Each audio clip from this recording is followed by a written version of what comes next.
Good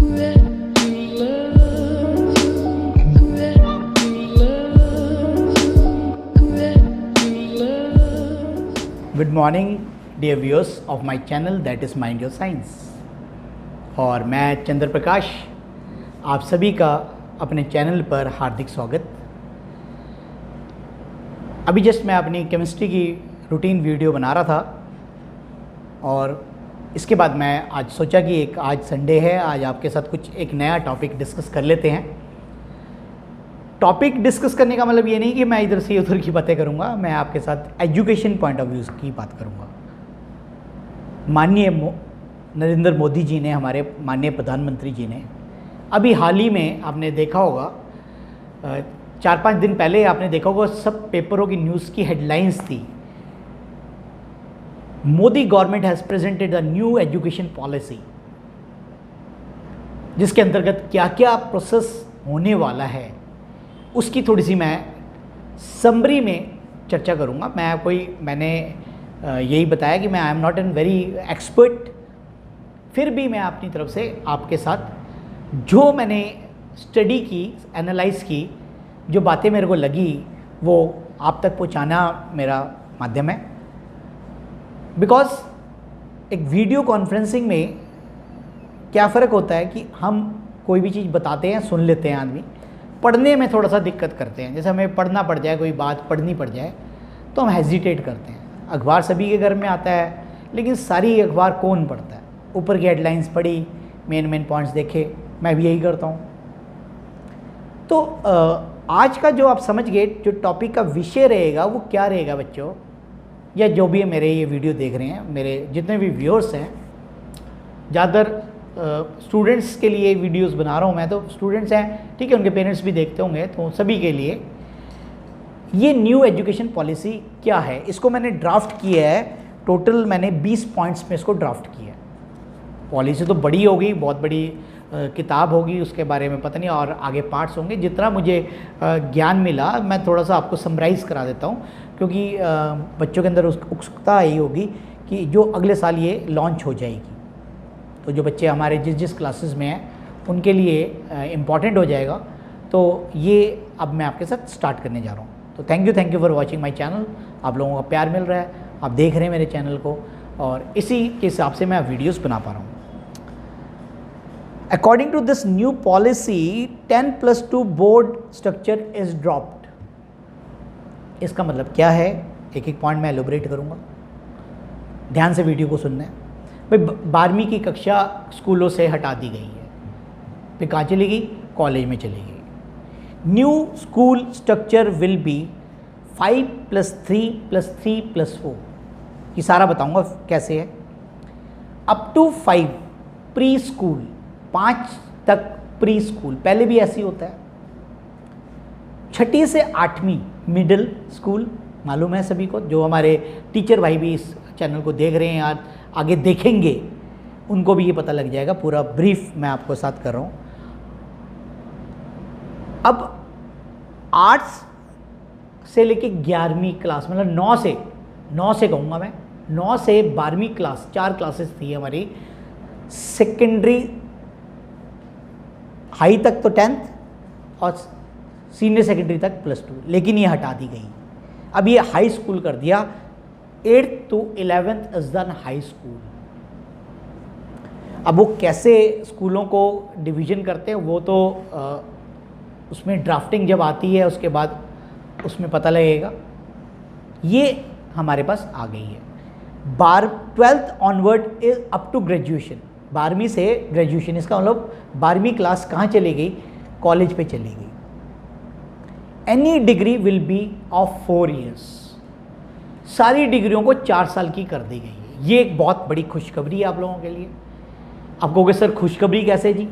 अरे अभी थोड़े साल पहले ही तो बीएससी के साथ बीएड अगर बच्चा करता था उसको 5 साल लग जाते थे, और अगर बीए बीएड के प्रोग्राम में जाता था उसको 4 साल लगते थे। अब एक जगह बेचारा 1 साल वेस्ट कर रहा है बच्चा, 1 साल की मेहनत कर रहा है।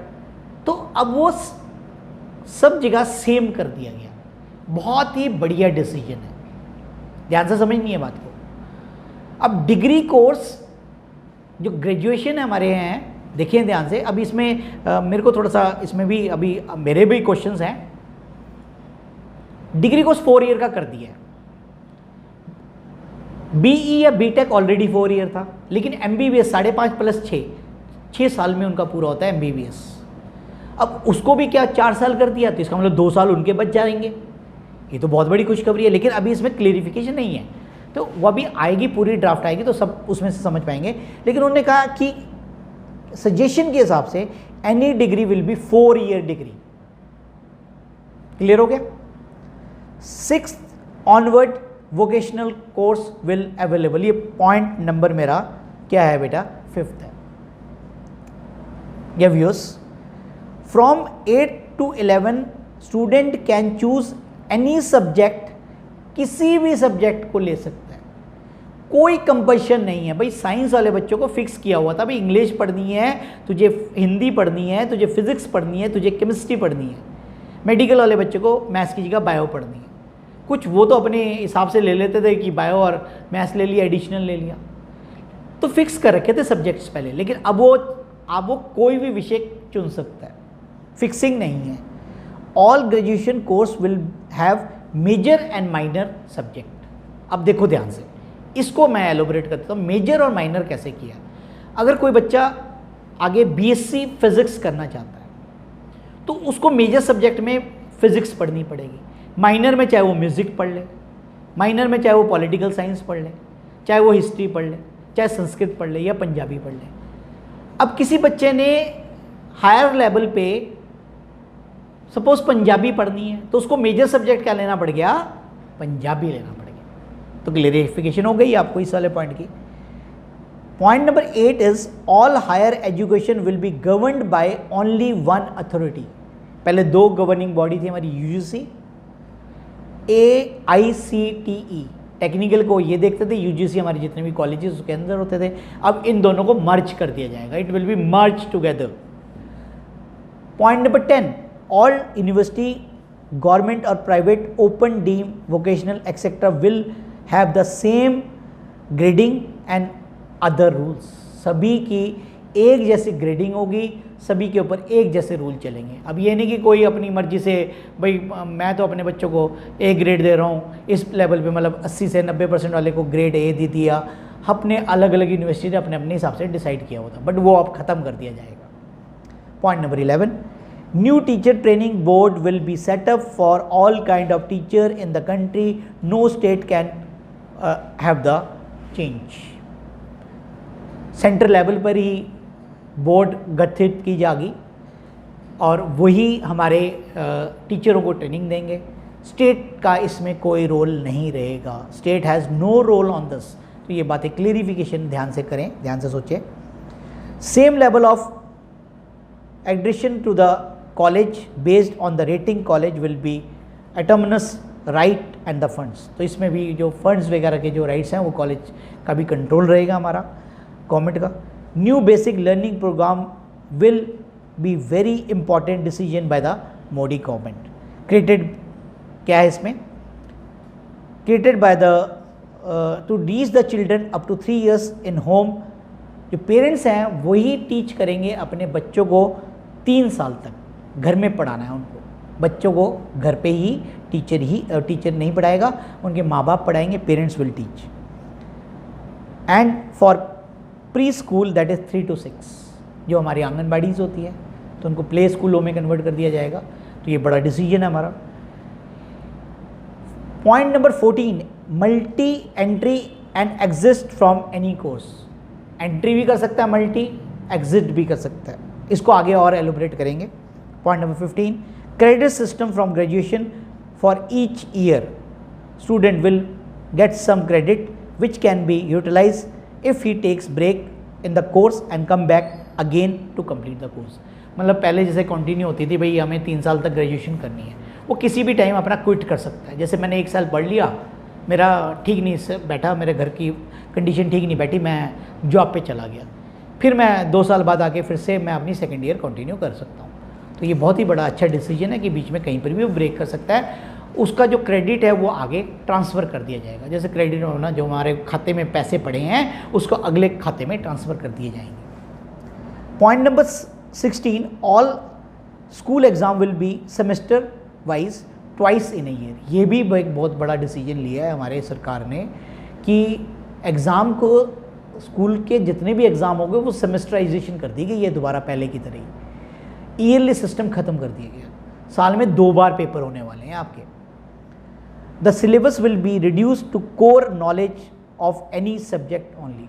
तो सब्जेक्ट के अंदर जो सिलेबस है आलतू फालतू का जो भरा हुआ है वो कोर नॉलेज, कोर मतलब डीप नॉलेज पे बेस्ड कर दिया जाएगा। More focus on the students practical and application knowledge. ज़्यादा प्रैक्टिकल नॉलेज मैं अपने भी वीडियोस में पढ़ाने की पढ़ाते हुए पूरी कोशिश करता हूँ कि भाई उनको प्रैक्टिकली समझाया जाए। जैसे आज मैंने पोलन ग्रेन्स के बारे में बताया अपनी वीडियो के अंदर, तो इस तरीके की जो एक्सपेरिमेंटल वैल्यूज़ है वो ज़्यादा से ज़्यादा अडॉप्ट करनी है टीचर को भी और समझाने के लिए, और बच्चे भी वही। और एप्लीकेशन में उसकी यूटिलाइजेशंस फॉर, ये बहुत इंपॉर्टेंट पॉइंट है, पॉइंट नंबर 19 आप ध्यान से सुने। For any graduation course if student completes only 1 year he will get the basic certificate. अगर एक जैसे बताया मैंने, एक कॉलेज में स्कूल चला गया मैंने 1 साल पढ़ा, तो 1 साल पढ़ने के बाद मुझे डिग्री नहीं मिलती जब तक मैं पूरी कर लेता हूँ। जब तक मुझे पूरा कोर्स नहीं करूँगा तब तक मुझे डिग्री नहीं मिलती है। लेकिन अब सरकार ने बहुत बढ़िया कर दिया है कि भाई 1 साल पढ़ोगे आपको एक बेसिक डिग्री मिल जाएगी, उसके बाद दूसरे साल पढ़ोगे आपको डिप्लोमा मिल जाएगा। जैसे if he complete 2 years then he will get a diploma certificate, पहले basic then diploma, and if he complete the full course then he will get the degree certificate. तो 3 पार्ट्स में बांट दिया भाई। पहला साल पढ़ा बेसिक सर्टिफिकेट ले लिया, अगले साल नहीं पढ़ा छोड़ दिया, फिर आगे 1 साल बाद तो 2 साल कर लिए डिप्लोमा मिल गया अपने को। उसके बाद फिर हमने पूरा कोर्स कर लिया 4 साल का, तो अपने को डिग्री मिल गई। तो बीच में ब्रेक का हमें नुकसान नहीं हुआ, तो हम बीच बीच में कभी भी क्विट कर सकते हैं अपनी पढ़ाई से और फिर दोबारा कंटिन्यू कर सकते हैं। All the graduation courses feed all of the all university will be governed by the single authority with the capping in each courses. सारी की सारी सेंट्रलाइज कर दी जाएगी प्रॉपर्टी, मतलब रूल्स एंड रेगुलेशंस ऑर्डर्स। तो ये सारा का सारा है। और अंत में ये कहूँगा कि we can hope our education system will be at par with the modern countries and the future of our children will be bright। Modern technology की तरह हमारे माननीय प्रधानमंत्री जी की सोच भी मॉडर्न है। वो कुछ ना कुछ नया करना चाहते हैं, और नया करने के लिए देखो विरोध तो बहुत होता है, लेकिन अगर हम उसको ध्यान से सुने और उसको एनालाइज करें तो उसके रिजल्ट्स हमें आगे अच्छे आते हैं। हर चीज़ का देखो, जो पुराना सिस्टम चला आ रहा है, ढांचा चला आ रहा है, उसको चेंज करने में तो टाइम तो लगेगा। और अगर हम अब परिवर्तन ही नियम है हमारे जीवन का, जीवन शैली का। अब भाई रुके हुए पानी में तो बदबू हो जाती है, अगर पानी बहता रहता तो बदबू नहीं होती, अपने आप ही साफ हो जाती है वो। तो जो पुराने सिस्टम से चला आ रहा है उसको कुछ ना कुछ तो चेंज करना पड़ेगा। मैं कहता हूँ बहुत बढ़िया डिसीजंस हैं। अभी इसमें और भी पॉइंट्स होंगे जो मैं नहीं अभी समझ पाया, जितनी मेरी नॉलेज थी मैंने उतनी आपको समझाने की कोशिश करी। एक समराइज़ करके मैं ये वीडियो बना रहा हूँ, तो ज़्यादा वीडियो बड़ी देखते भी नहीं है हमारे, और ये जस्ट आपको एक मैसेज पहुँचाना है हमारे प्यारे बच्चों को, उनके पेरेंट्स तक, जो भी मेरे चैनल को देख रहे हैं, कि भाई है क्या ये new education policy around about. तो ये समराइज़ करके मैंने जो मेरे से एनालिसिस हुई मैंने आपकी करी, और इसी के साथ ये वीडियो मैं यहीं पर क्लोज़ करता हूँ। इसी तरीके से मेरे चैनल को देखते रहें और लाइक करते रहे, कमेंट्स करते रहे। मैं सब्सक्राइब के लिए नहीं कभी कहता हूँ, सब्सक्राइब इसलिए नहीं कहता हूँ, लिखा जरूर होता है सब्सक्राइब माय चैनल, बट मैं सब्सक्राइब तभी कहूँगा जब मेरी कोई चीज़ अच्छी लगेगी तो आप ले लेना। भाई दुकान है, अब वो कपड़ा अच्छा लगेगा तो कपड़ा लेंगे आप, ठीक है। तो thank you for watching my channel. आप सभी का मेरे चैनल को व्यू करने पर ही धन्यवाद, थैंक यू। और चैनल को जो भी ये मेरी वीडियो डलती है पूरी देखा करें, और कमेंट बॉक्स में ज़रूर कुछ ना कुछ अपनी बातें शेयर ज़रूर किया करें। इसमें सजेशंस मैं कहूँगा कि जो कमेंट बॉक्स है उसमें अपने सजेशंस करें, गुड एंड बैड जैसे होता है, प्रॉन्स एंड प्रॉन्स, कि भाई ये फैक्टर अच्छा है, ये फैक्टर गलत है। तो उससे कुछ ना कुछ ये जब वीडियो और हाईलाइट होगी तो इसकी कोई ना कोई नज़र हमारे सरकार के बंदों पे भी पड़ेगी। तो जब वो उसको पढ़ेंगे तो नेचुरल सी बात है आपकी जो सजेशंस इसमें दिए जाएंगे कमेंट्स बॉक्स में, जो डिस्कशंस होंगी वो कहीं ना कहीं वैल्यूएबल होगी हमारे सरकार को भी निर्णय लेने में, कोई चेंजेस करने में। तो इसलिए मैं ये सजेस्ट करता हूँ जो भी मेरी वीडियो थे, write your suggestion, don't write any bogus या non elementary suggestions, you give your suggestion, मतलब फुल प्रूफ के साथ सजेशंस होनी चाहिए, गुड सजेशंस, तो वो आई विल अप्रिशिएट दैट। और इसी के साथ ही ये चैनल के इस वीडियो को मैं यहीं पर ही क्लोज करता हूँ। Thank you for watching once again my channel that is mind your science. इसी तरीके से देखते रहें, घर पे रहें, सुरक्षित रहें और अपना ध्यान रखें। धन्यवाद।